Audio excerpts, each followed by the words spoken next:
Oscar Wilde America गया हुआ है। उसकी मान्यता थी कि अमेरिका और भी बहुत पहले खोजा जा चुका, और ये सच है। ये सच्चाई है कि अमेरिका बहुत दफे खोजा जा चुका और पुनः पुनः खो गया, उससे संबंध सूत्र टूट गए।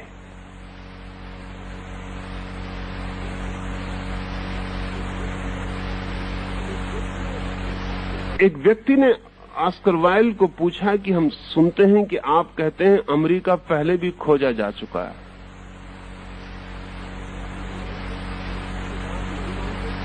तो क्या आप नहीं मानते कि कोलंबस ने पहली खोज की? और अगर कोलंबस ने पहली खोज नहीं की तो अमेरिका बार बार क्यों खो गया? तो ऑस्कर वाइल्ड ने मजाक में कहा कि कोलंबस ने पुनः खोज की है। He rediscovered America. It was discovered so many times, but every time husked up.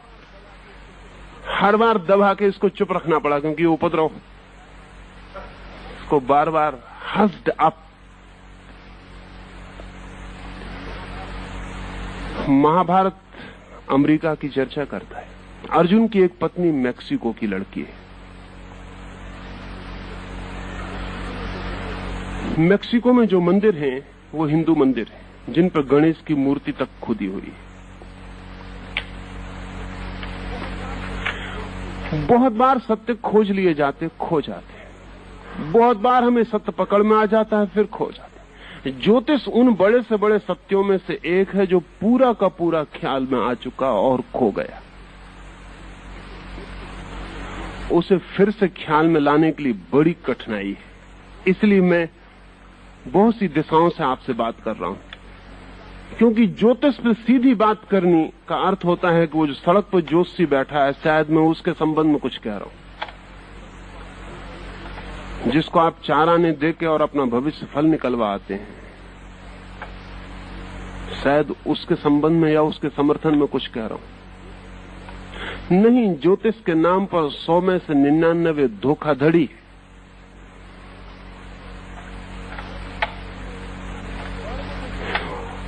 और वो जो 100वां आदमी है 99 को छोड़ के उसे समझना बहुत मुश्किल है, क्योंकि वो कभी इतना डॉगमेटिक नहीं हो सकता कि कह दे कि ऐसा होगा ही, क्योंकि वो जानता है कि ज्योतिष बहुत बड़ी घटना है। इतनी बड़ी घटना है कि आदमी बहुत झिझक के ही वहां पैर रख सकता है।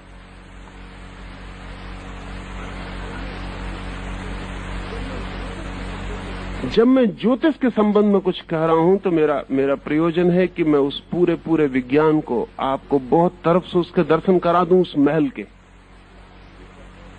तो फिर आप भीतर बहुत आश्वस्त होकर प्रवेश कर सकें। और मैं जब ज्योतिष की बात कर रहा हूं तो ज्योतिषी की बात नहीं कर रहा हूं।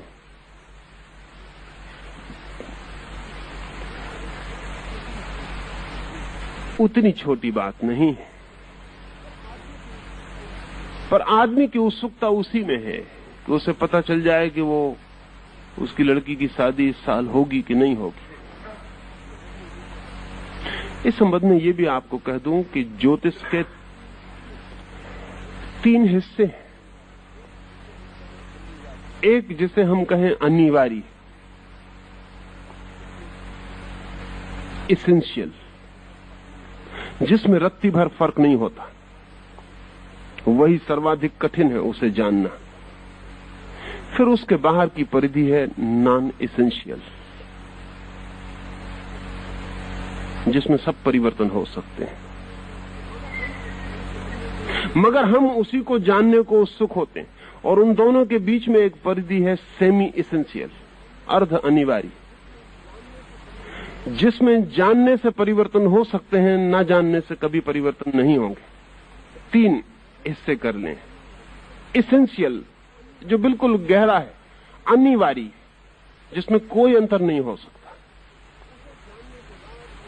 उसे जानने के बाद उसके साथ सहयोग करने के सिवाय कोई उपाय नहीं। धर्मों ने इस अनिवार्य तत्व की खोज के लिए ही ज्योतिष की इजाद की, उस तरफ गए। उसके बाद दूसरा हिस्सा है सेमी इसेंशियल, अर्ध अनिवार्य, अगर जान लेंगे तो बदल सकते हैं, अगर नहीं जानेंगे तो नहीं बदल पाएंगे। अज्ञान रहेगा तो जो होना है वही होगा, ज्ञान होगा तो अल्टरनेटिव्स हैं, विकल्प हैं, बदलाहट हो सकती है। और तीसरा सबसे ऊपर का सरफेस वो है नॉन एसेंशियल, उसमें कुछ भी जरूरी नहीं, सब संयोगिक। लेकिन हम जिस ज्योतिषी की बात समझते हैं वो नॉन एसेंशियल का ही मामला है। एक आदमी कहता मेरी नौकरी लग जाएगी या नहीं लग जाएगी। चांतारों के प्रभाव से आपकी नौकरी के लगने न लगने का कोई भी गहरा संबंध नहीं। एक आदमी पूछता है मेरी शादी हो जाएगी नहीं हो जाएगी। शादी के बिना भी समाज हो सकता है। एक आदमी पूछता है कि मैं गरीब रहूंगा कि अमीर रहूंगा। एक समाज कम्युनिस्ट हो सकता है, कोई गरीब और अमीर नहीं होगा। नॉन एसेंशियल हिस्से हैं जो हम पूछते हैं। एक आदमी पूछता है कि 80 साल में मैं सड़क पर से गुजर रहा था और एक संतरे के छिलके पे पैर पड़ के गिर पड़ा, तो मेरे चांद तारों का इसमें कोई हाथ है या नहीं। अब कोई चांद तारे से तय नहीं किया जा सकता कि फला फला नाम के संतरे से और फला फला सड़क पर आपका पैर फिसले। निपट गंवारी। लेकिन हमारी उत्सुकता इसमें है कि आज हम निकलेंगे सड़क पर से तो कोई छिलके पे पैर पड़ के खिसल तो नहीं जाएगा। ये नॉन एसेंशियल है। ये हजारों कारणों पर निर्भर है, लेकिन इसके होने की कोई अनिवार्यता नहीं। इसका बीइंग से, आत्मा से कोई संबंध नहीं है। एक घटनाओं की सतह है। ज्योतिष से इसका कोई लेना देना नहीं है। और चूंकि ज्योतिषी इसी तरह की बातचीत में लगे रहते हैं, इसलिए ज्योतिष का भवन गिर गया। ज्योतिष के भवन के गिर जाने का कारण यह हुआ कि ये बातें बेवकूफी की हैं। कोई भी बुद्धिमान आदमी इस बात को मानने को राजी नहीं हो सकता कि मैं जिस दिन पैदा हुआ उस दिन लिखा था कि मरीन ड्राइव पर फला फला दिन में एक छिलके पे मेरा पैर पड़ जाएगा और मैं खिसल जाऊंगा। न तो मेरे खिसलने का चांद तारों से कोई प्रयोजन है, न उस छिलके का कोई प्रयोजन। इन बातों से संबंधित होने के कारण ज्योतिष बदनाम हुआ। और हम सबकी उत्सुकता यही है कि ऐसा पता चल जाए। इससे कोई संबंध नहीं। सेमी इसेंशियल कुछ बातें हैं, जैसे जन्म, मृत्यु, सेमी इसेंशियल। अगर आप इसके बाबत पूरा जान लें तो इसमें फर्क हो सकता है, और न जाने तो फर्क नहीं होगा। चिकित्सा की हमारी जानकारी बढ़ जाएगी तो हम आदमी की उम्र को लंबा कर लेंगे, कर रहे। अगर हमारी एटम बम की खोजबीन और बढ़ती चलेगी तो हम लाखों लोगों को एक साथ मार डालेंगे। मारा है। ये सेमी इसेंशियल, अर्ध अनिवार्य जगत है, जहां कुछ चीजें हो सकती हैं, नहीं भी हो सकती हैं। अगर जान लेंगे तो अच्छा है, क्योंकि विकल्प चुने जा सकते हैं। इसके बाद इसेंशियल का, अनिवार्य का जगत है, वहां कोई बदलाहट नहीं होती। लेकिन हमारी उत्सुकता पहले तो नॉन एसेंशियल में रहती है, कभी शायद किसी की सेमी एसेंशियल तक जाती है। वो जो एसेंशियल है, अनिवार्य है, अपरिहार्य है, जिसमें कोई फर्क होता ही नहीं, उस केंद्र तक हमारी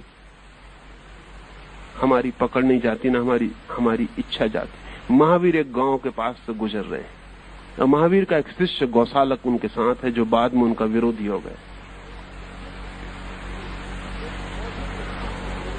एक पौधे के पास से दोनों गुजरते हैं। गौशालक महावीर से कहता है कि सुनिए, ये पौधा लगा हुआ है, क्या सोचते हैं आप, ये फूल तक पहुंचेगा या नहीं पहुंचेगा?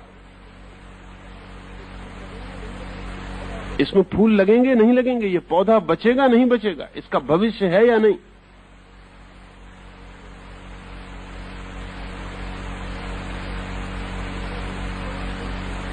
महावीर आंख बंद करके उसी पौधे के पास खड़े हो जाते। गौशालक पूछता है कि कहिए आंख बंद करने से क्या होगा, टालिए मत। उसे पता भी नहीं कि महावीर आंख बंद करके क्यों खड़े हो गए। वो इसेंशियल की खोज कर रहे हैं। इस पौधे के बीइंग में उतरना जरूरी है, इस पौधे की आत्मा में उतरना जरूरी है। बिना इसके नहीं कहा जा सकता कि क्या होगा। आंख खोलकर महावीर कहते हैं कि पौधा फूल तक पहुंचेगा।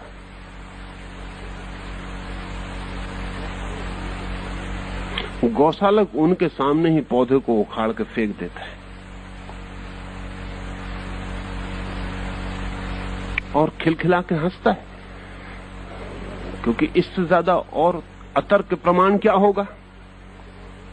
महावीर के लिए कुछ कहने की अब और जरूरत क्या है। उसने पौधे को उखाड़ के फेंक दिया, उसने कहा कि देख ले। वो हंसता है, महावीर मुस्कुराते हैं और दोनों अपने रास्ते चले आते हैं। 7 दिन बाद वे वापस उसी रास्ते पर लौट रहे हैं। जैसे ही महावीर और वे दोनों अपने आश्रम में पहुंचे जहां उन्हें ठहर जाना है, बड़ी भयंकर वर्षा हुई।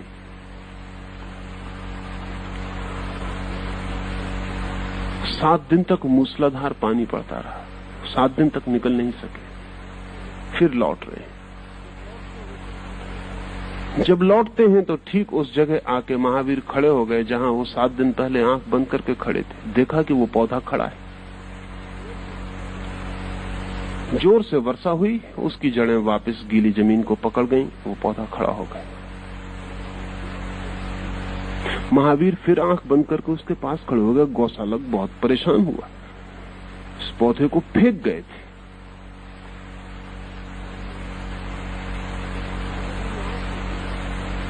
महावीर ने आंख खोली। गौशालक ने पूछा कि हैरानी, आश्चर्य, इस पौधे को हम उखाड़ के फेंक गए थे।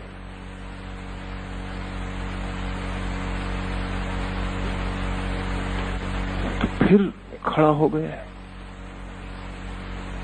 महावीर ने कहा ये फूल तक पहुंचेगा।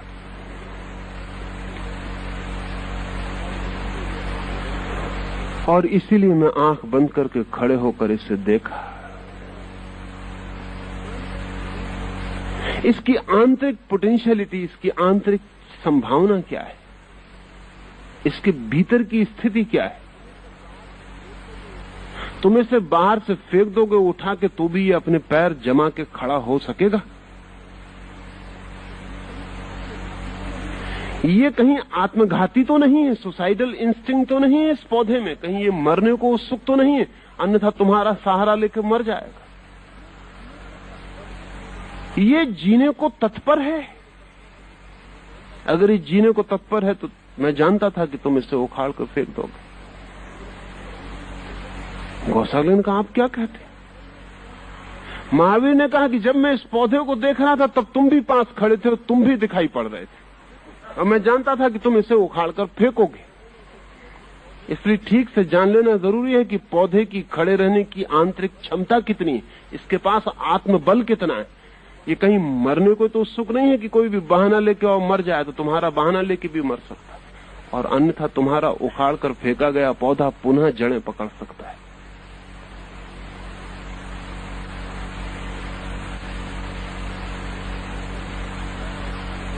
गौशालक की दोबारा उस पौधे को उखाड़ के फेंकने की हिम्मत न पड़ी, डरा।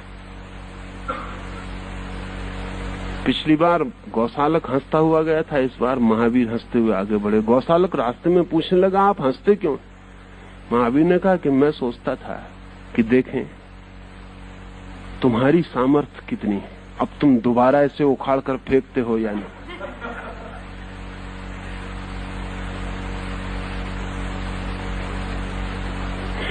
गौशालक ने पूछा कि आपको तो पता चल जाना चाहिए कि मैं उखाड़ कर फेंकूंगा या नहीं।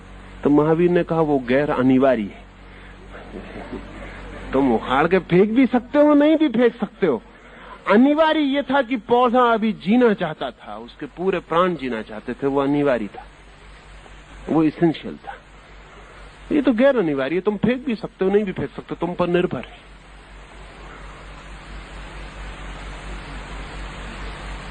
लेकिन तुम पौधे से कमजोर सिद्ध हुए हो, हार गए हो। महावीर से गौशालक के नाराज हो जाने के कुछ कारणों में एक कारण ये पौधा भी था, महावीर को छोड़कर चले जाने में।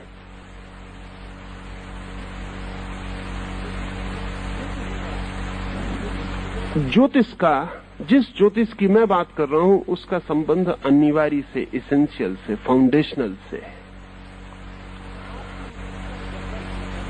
आपकी उत्सुकता ज्यादा से ज्यादा सेमी एसेंशियल तक जाती है। पता लगाना चाहते हैं कितने दिन जीऊंगा, मर तो नहीं जाऊंगा, जीकर क्या करूंगा,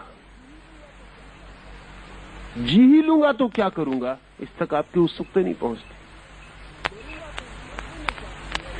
मरूंगा तो मरते में क्या करूंगा, इस तक आपकी उत्सुकता नहीं पहुंचती। घटनाओं तक पहुंचती, आत्माओं तक नहीं पहुंचती। जब मैं जी रहा हूं तो ये तो घटना है, सिर्फ जीकर मैं क्या कर रहा हूं, जीकर मैं क्या हूं, वो मेरी आत्मा है। जब मैं मरूंगा वो तो घटना होगी, लेकिन मरते क्षण में मैं क्या होऊंगा, क्या करूंगा, वो मेरी आत्मा होगी। हम सब मरेंगे, मरने के मामले में सबकी घटना एक सी घटेगी, लेकिन मरने के संबंध में, मरने के क्षण में हमारी स्थिति सबकी भिन्न होगी। कोई मुस्कुराते हुए मर सकता है,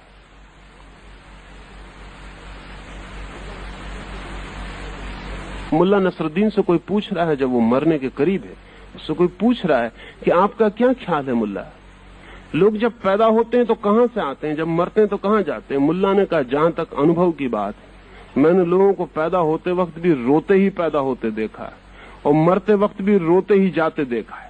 अच्छी जगह से ना आते हैं ना अच्छी जगह जाते हैं। इनको देख के जो अंदाज लगता है, ना अच्छी जगह से आते हैं ना अच्छी जगह जाते हैं। आते हैं तब भी रोते हुए मालूम पड़ते हैं, जाते हैं तब भी रोते हुए मालूम पड़ते हैं।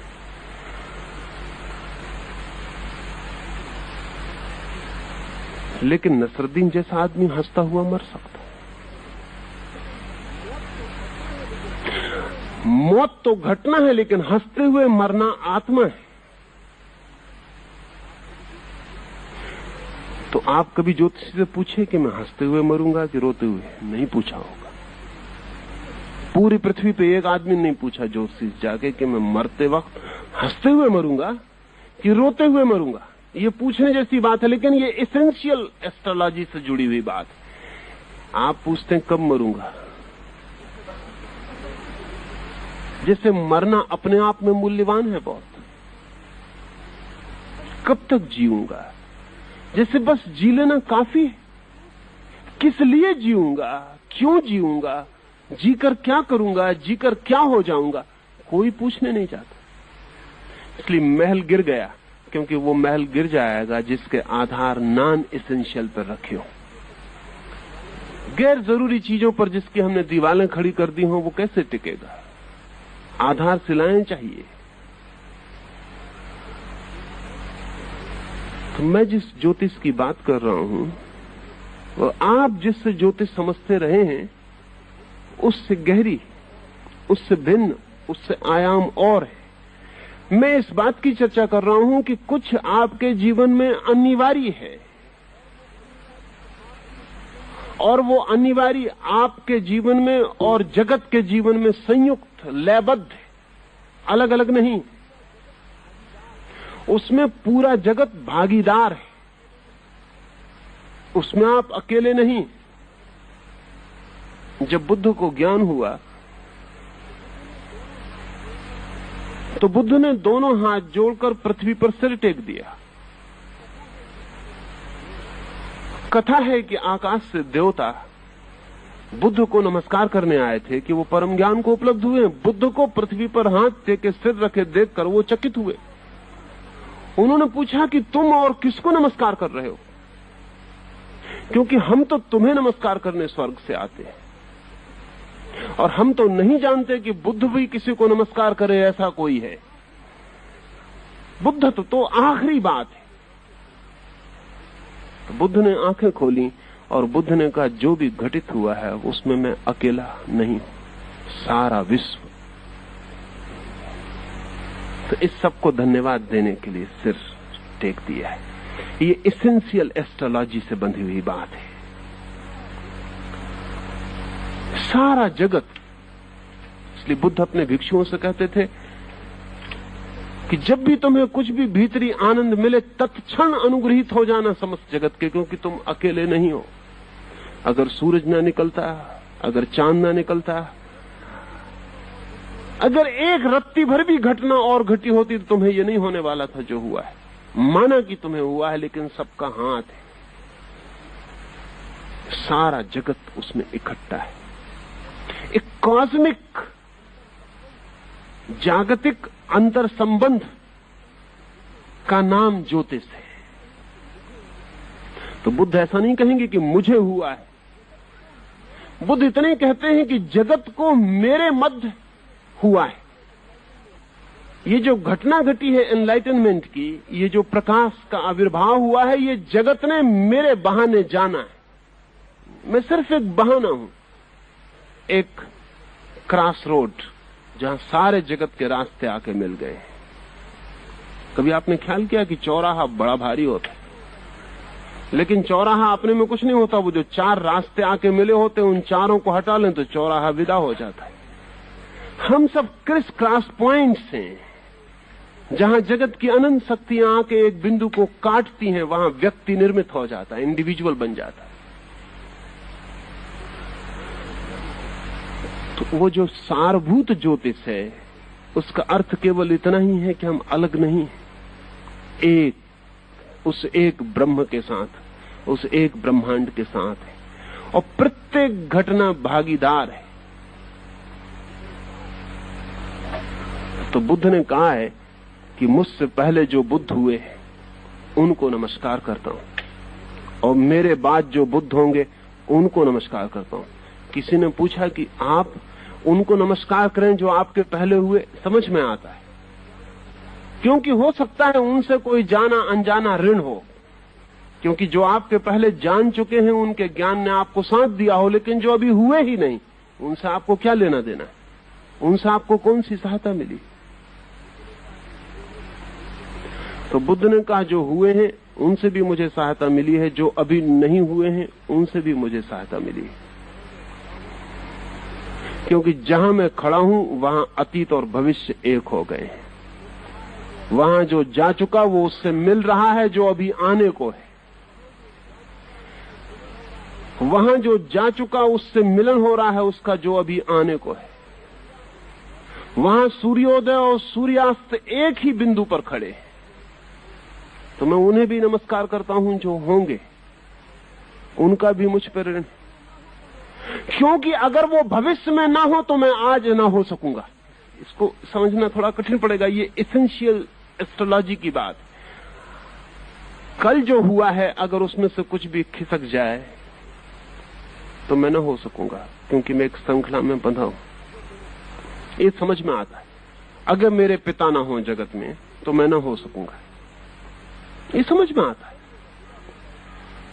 क्योंकि एक कड़ी अगर विदा हो जाएगी तो मैं नहीं हो सकूंगा। अगर मेरे पिता के पिता ना हो तो मैं ना हो सकूंगा, क्योंकि कड़ी विसर्जित हो जाएगी।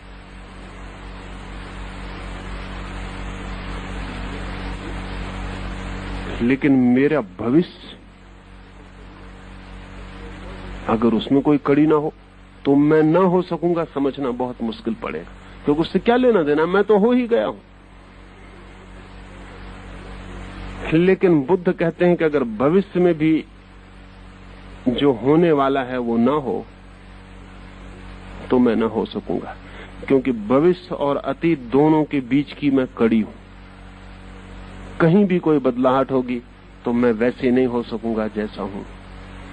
कल ने भी मुझे बनाया, आने वाला कल भी मुझे बनाता। यही ज्योतिष है। बीता कल ही नहीं, आने वाला कल भी, जा चुका नहीं, जो आ रहा है वो भी, जो सूरज पृथ्वी पर उगे वो नहीं, जो उगेंगे वो भी भागीदार हैं। वो भी आज के क्षण को निर्मित कर रहे हैं, क्योंकि जो वर्तमान का क्षण है ये हो ही ना सकेगा अगर भविष्य का क्षण इसके आगे ना खड़ा हो।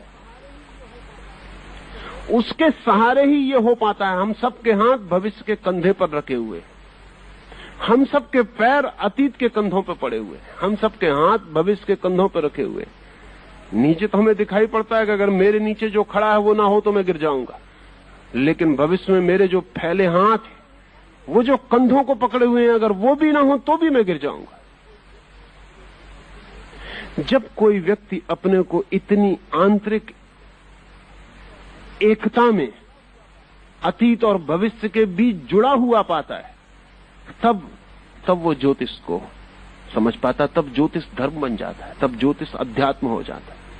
और नहीं तो वो जो नॉन एसेंशियल है, गैर जरूरी है,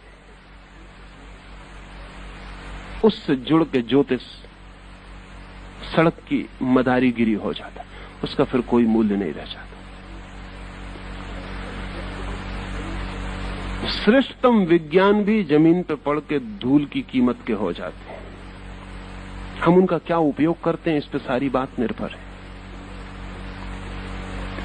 इसलिए मैं बहुत द्वारों से एक तरफ आपको धक्का दे रहा हूं कि आपको यह ख्याल में आ सके कि सब संयुक्त है।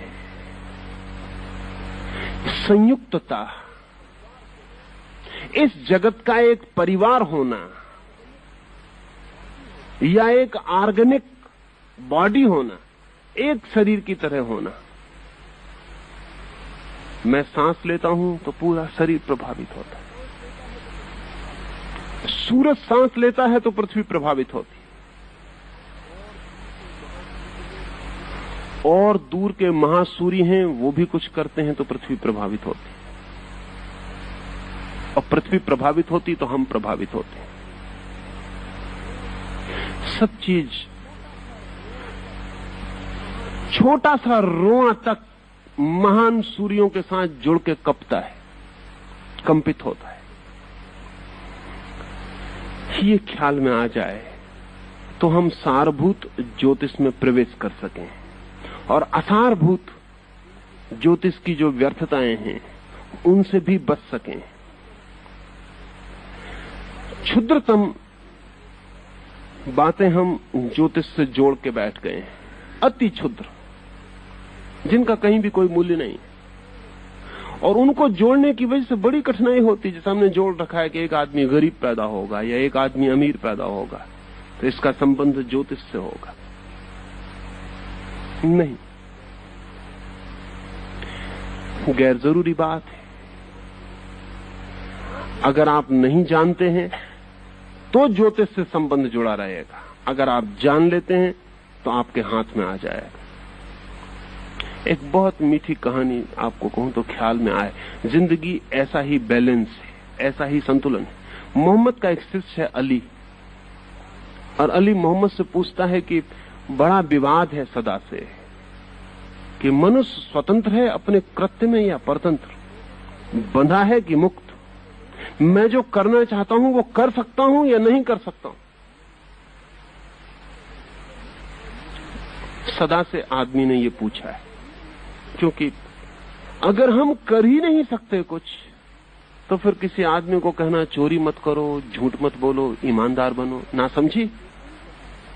एक आदमी अगर चोर होने को ही बंधा है तो ये समझाते फिरना कि चोरी मत करो, ना समझी। या फिर ये हो सकता है कि एक आदमी के भाग्य में बंधा है कि वो यही समझाता रहे कि चोरी ना करो, जानते हुए कि चोर चोरी करेगा, बेईमान बेईमानी करेगा, असाधु असाधु होगा, हत्या करने वाला हत्या करेगा, लेकिन अपने भाग्य में ये बंधा है कि अपन लोगों को कहते फिरो कि चोरी मत करो। एब्सर्ड है।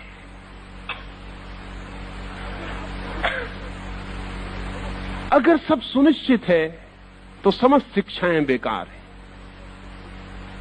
सब प्रोफेट और सब पैगंबर और सब तीर्थंकर व्यर्थ है। महावीर से भी लोग पूछते हैं, बुद्ध से भी लोग पूछते हैं कि अगर होना है वही होना है तो आप समझा क्यों रहे, किस लिए समझा रहे।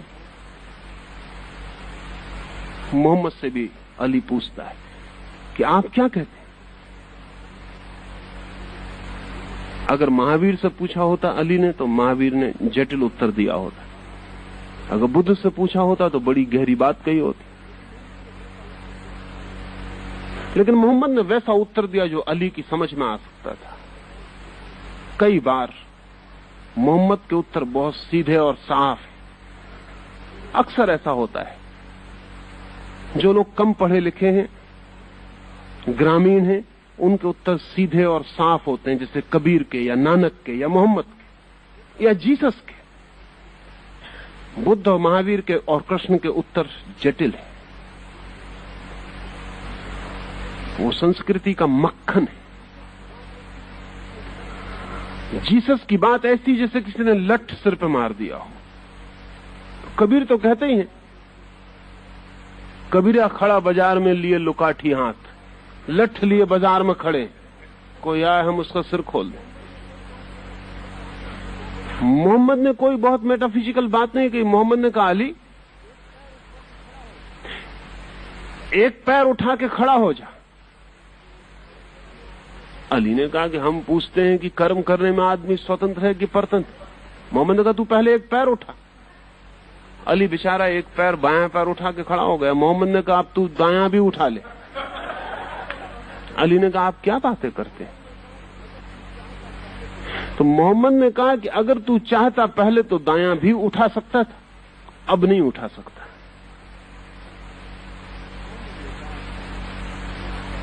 तो मोहम्मद ने कहा कि एक पैर उठाने को आदमी सदा स्वतंत्र है, लेकिन एक पैर उठाती तत्काल दूसरा पैर बंध जाता है।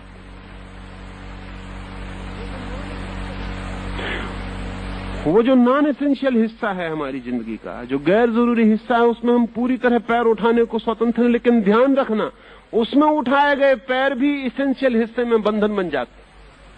वो जो बहुत जरूरी है वहां भी फंसाव पैदा हो जाता है। गैर जरूरी बातों में पैर उठाते हैं और जरूरी बातों में फंस जाते हैं। मोहम्मद ने कहा कि तू उठा सकता था पहला पैर भी, दायां भी उठा सकता था, कोई मजबूरी न थी, लेकिन अब चूंकि तू बायां उठा चुका है, इसलिए अब दायां उठाने में असमर्थता हो गई। आदमी की सीमाएं, सीमाओं के भीतर स्वतंत्रता है। स्वतंत्रता सीमाओं के बाहर नहीं है।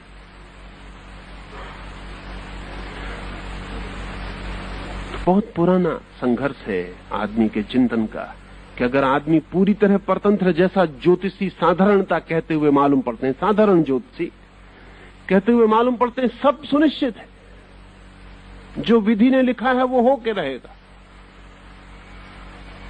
तो फिर सारा धर्म व्यर्थ हो जाता है। और या फिर जैसा कि तथाकथित तर्कवादी, बुद्धिवादी कहते हैं कि सब स्वच्छंद है, कुछ बंधा हुआ नहीं, कुछ होने का निश्चित नहीं है, सब अनिश्चित है, तो जिंदगी एक क्यास और एक अराजकता और एक स्वच्छंदता हो जाती। फिर तो यह भी हो सकता है कि मैं चोरी करूं और मोक्ष पा जाऊं, हत्या करूं और परमात्मा मिल जाए। क्योंकि जब कुछ भी बंधा हुआ नहीं है और किसी भी कदम से कोई दूसरा कदम बंधता नहीं है, और जब कहीं भी कोई नियम और सीमा नहीं है। मुल्ला की फिर मुझे ख्याल आती है, मुल्ला नसरुद्दीन एक मस्जिद के नीचे से गुजर रहा और एक आदमी मस्जिद से ऊपर से गिर पड़ा। नमाज या अजान पढ़ने चढ़ा था मीनार पर, ऊपर से गिर पड़ा, मुल्ला के कंधे पे गिरा, मुल्ला की कमर टूट गई। अस्पताल में मुल्ला भर्ती किए गए, उनके शिष्य उनको मिलने गए और शिष्यों ने कहा, मुल्ला इससे क्या मतलब निकलता है? How do you interpret it? इस घटना की व्याख्या क्या है? क्योंकि मुल्ला हर घटना से व्याख्या निकालते। तो मुल्ला ने कहा, इससे साफ जाहिर होता है कि कर्म का और फल का कोई संबंध नहीं। कोई आदमी गिरता है, किसी की कमर टूट जाती है। इसलिए अब तुम कभी सैद्धांतिक विवाद में मत पड़ना। ये बात सिद्ध होती है कि गिरे कोई, कमर किसी की टूट सकती है। वो आदमी तो मजे में है, वो उसके ऊपर सवार हो गया था ऊपर से। हम मर गए। न हम अजान पढ़ने चढ़े, न हमने मीनार पे कोई चढ़ाव किया था, हम अपने घर लौट रहे थे, हमारा कोई संबंध ही ना था। इसलिए मुल्ला ने कहा, आज से सब सिद्धांत की बातचीत बंद। कुछ भी हो सकता है, कुछ भी हो सकता है, कोई कानून नहीं, अराजकता है। नाराज था, स्वाभाविक था, उसकी कमर टूट गई थी। दो विकल्प सीधे रहे। एक विकल्प तो यह है कि ज्योतिषी साधारणता जैसे सड़क पर बैठने वाला ज्योतिषी कहता है, वो चाहे गरीब आदमी का ज्योतिषी हो और चाहे मुरारजी देसाई का ज्योतिषी हो, उससे कोई फर्क नहीं पड़ता।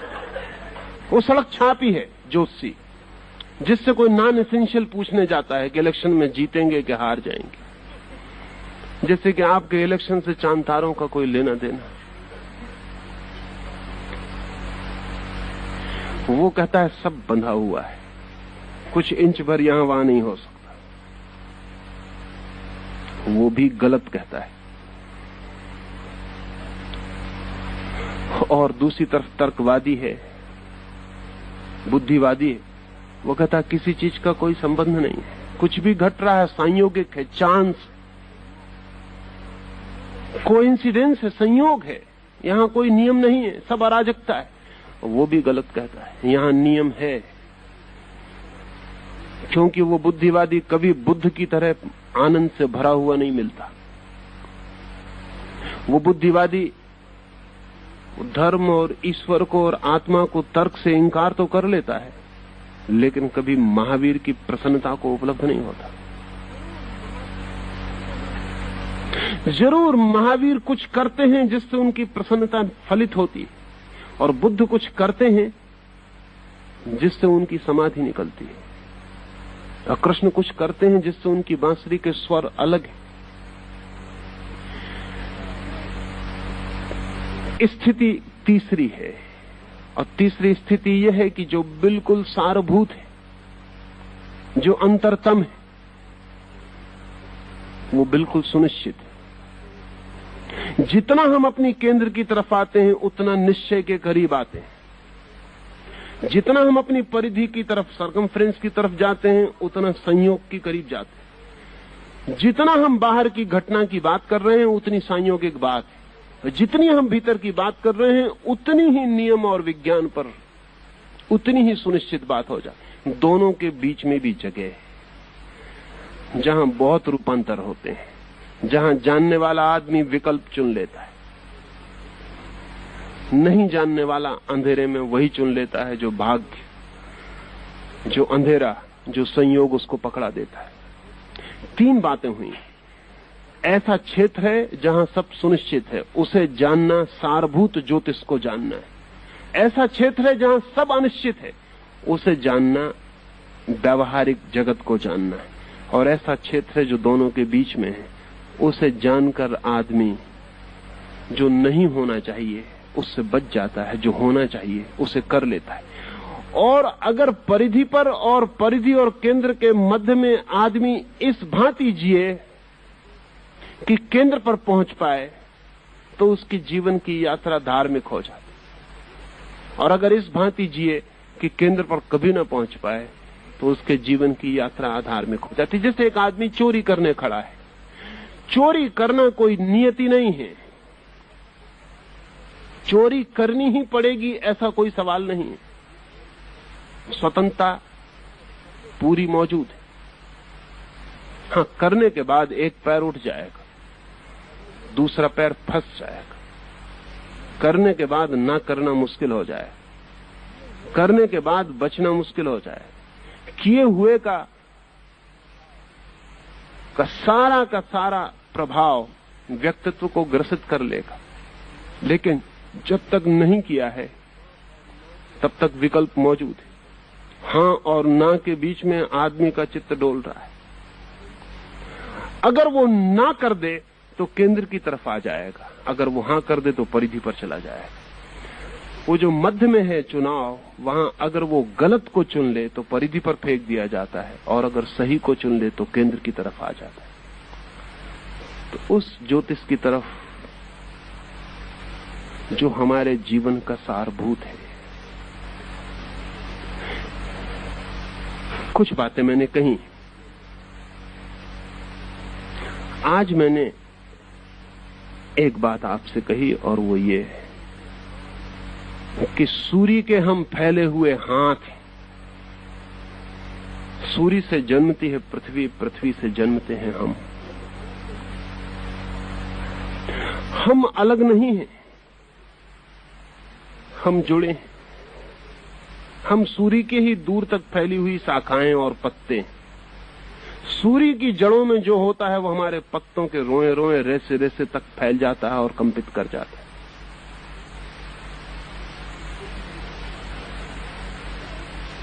यदि ये ख्याल में हो तो हम जगत के बीच एक पारिवारिक बोध को उपलब्ध हो सकते हैं।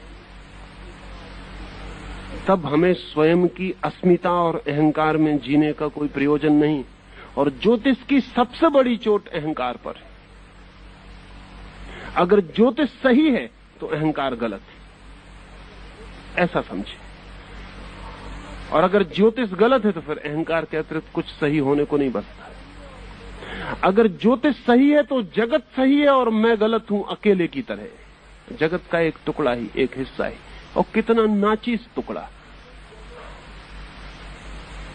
जिसकी कोई गणना भी नहीं हो सकती। अगर ज्योतिष सही है तो मैं नहीं हूं। शक्तियों का एक प्रवाह है, उसी में एक छोटी लहर में हूं, किसी बड़ी लहर पर सवार। कभी कभी भ्रम पैदा हो जाता है कि मैं भी हूं।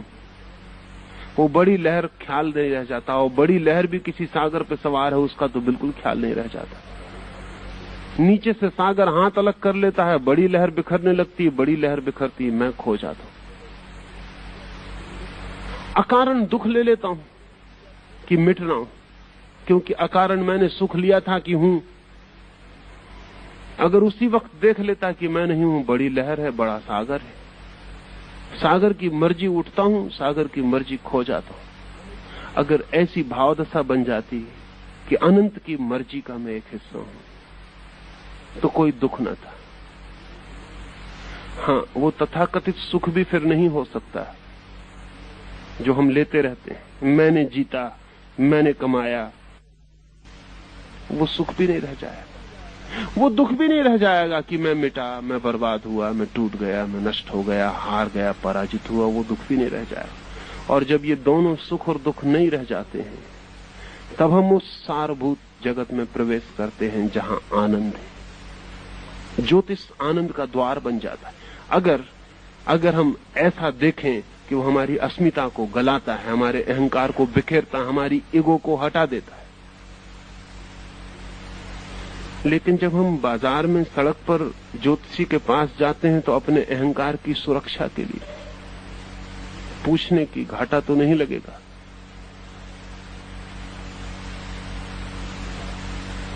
ये लॉटरी मिल जाएगी, नहीं मिलेगी। ये धंधा हाथ में लेते हैं, सफलता निश्चित है। अहंकार के लिए हम पूछने जाते हैं। और मजा यह है कि ज्योतिष पूरा का पूरा अहंकार के विपरीत है। ज्योतिष का अर्थ ही यह है कि आप नहीं हो, जगत है। आप नहीं हो, ब्रह्मांड है, विराट शक्तियों का प्रभाव है, आप कुछ भी नहीं हो।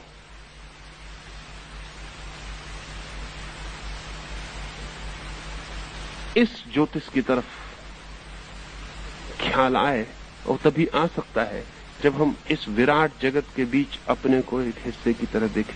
इसलिए मैंने कहा कि सूर्य से किस भांति सारा का सारा संयुक्त और जुड़ा हुआ है। अगर सूर्य से हमें पता चल जाए कि हम जुड़े हुए हैं, तो फिर हमको पता चलेगा कि सूर्य और महासूर्यों से जुड़ा हुआ है। कोई 4 अरब सूर्य हैं, और वैज्ञानिक कहते हैं कि इन सभी सूर्यों का जन्म किसी महासूर्य से हुआ है। अब तक हमें उसका कोई अंदाज नहीं, वो कहां होगा।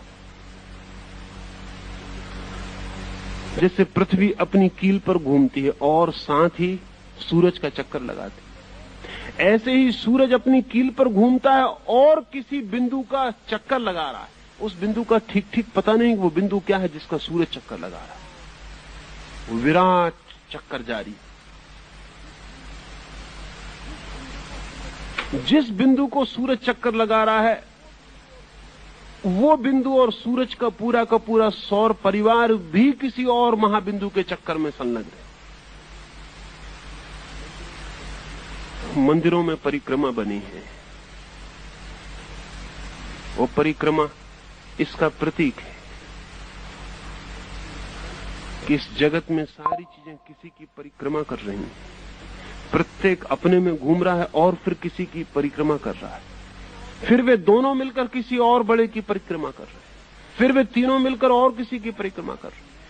वो जो अल्टीमेट है जिसकी सभी परिक्रमा कर रहे हैं, उसको ज्ञानियों ने ब्रह्म कहा है। उस अंतिम को जो किसी की परिक्रमा नहीं कर रहा, जो अपने में भी नहीं घूम रहा और किसी की परिक्रमा भी नहीं कर रहा। ध्यान रखें, जो अपने में घूमेगा वो किसी की परिक्रमा जरूर करेगा, जो अपने में भी नहीं घूमेगा वो फिर किसी की परिक्रमा नहीं करता। वो शून्य और शांत है। वो धुरी, वो कील जिस पर सारा ब्रह्मांड घूम रहा है, जिससे सारा ब्रह्मांड फैलता है और सिकुड़ता है। हिंदुओं ने तो सोचा है कि जैसे कली फूल बनती है फिर बिखर जाती, ऐसे ही पूरा जगत खिलता है, फैलता है, एक्सपेंड होता है, फिर प्रलय को उपलब्ध हो जाता है। जैसे दिन होता है और रात होती है, ऐसे ही सारा जगत का दिन है और फिर सारे जगत की रात हो जाती है। जैसे मैंने कहा कि 11 वर्ष की एक लय, 90 वर्ष की एक लय, ऐसा हिंदू विचार का ख्याल है कि अरबों खरबों वर्ष की भी एक लय है। उस लय में जगत उठता है, जवान होता है, पृथ्वियां पैदा होती हैं, चांद तारे फैलते हैं, बस्तियां, लोग जन्मते हैं, करोड़ों करोड़ों प्राणी पैदा होते हैं, और कोई एक अकेली पृथ्वी पर हो जाते हैं, ऐसा नहीं। अब वैज्ञानिक कहते हैं कि कम से कम 50,000 ग्रहों पर जीवन होना चाहिए, कम से कम। ये मिनिमम है, इतना तो होगा ही, इससे ज्यादा हो सकता है। इतने बड़े विराट जगत में अकेली पृथ्वी पर जीवन हो, ये संभव नहीं मालूम होता। 50,000 ग्रहों पर, 50,000 पृथ्वियों पर जीवन है, अनंत फैलाव है, फिर सब सिकुड़ जाता है। ये पृथ्वी सदा नहीं थी, सदा नहीं होगी। जैसे मैं सदा नहीं था, सदा नहीं होऊंगा, वैसे ये पृथ्वी सदा नहीं थी, सदा नहीं होगी। ये सूरज भी सदा नहीं था, सदा नहीं होगा। ये चांद तारे भी सदा नहीं थे, सदा नहीं होंगे। इनके होने और न होने का वर्तुल घूमता रहता है। उस विराट पहिए में हम भी कहीं एक पहिए की किसी धुरी पर न होने जैसे कहीं हैं। और अगर हम सोचते हो कि हम अलग हैं, तो हमारी स्थिति वैसी है जैसे कोई आदमी ट्रेन में बैठा हो। मैंने सुना है कि एक आदमी एक हवाई जहाज में सवार हुआ और जल्दी पहुंच जाए इसलिए तेजी से हवाई जहाज के भीतर चलने लगा। जल्दी पहुंच जाने के ख्याल से स्वाभाविक तर्क है कि अगर जल्दी चलिएगा तो जल्दी पहुंच जाइएगा। यात्रियों ने उसे पकड़ा और कहा कि आप क्या कर रहे हैं? उसने कहा कि मैं थोड़ा जल्दी में हूं। जमीन पर उसका जो तर्क था वो पहली दफे हवाई जहाज में सवार हुआ था। जमीन पर वो जानता था कि जल्दी चलिए तो जल्दी पहुंच जाते हैं। हवाई जहाज पर भी वो जल्दी चल रहा था। इसका बिना ख्याल किए कि उसके चलना अब इर्रिलेवेंट, अब असंगत है। अब हवाई जहाज चल ही रहा है, वो चल के सिर्फ अपने को थका ले सकता है, जल्दी नहीं पहुंचेगा। ये हो सकता है कि पहुंचते पहुंचते इतना थक जाए कि उठ भी ना पाए। उसे विश्राम कर लेना चाहिए, उसे आंख बंद करके लेट जाना चाहिए।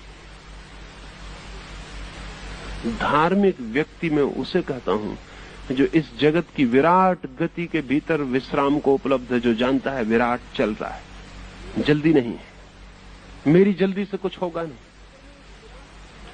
अगर मैं इस विराट की लयबद्धता में एक बना रहूं, वही काफी, वही आनंदपूर्ण। ज्योतिष के लिए मैं इसीलिए आपसे इतनी बातें कहा हूं। ये ख्याल में आ जाए तो ज्योतिष आपके लिए अध्यात्म का द्वार सिद्ध हो सकता है। फिर किसी और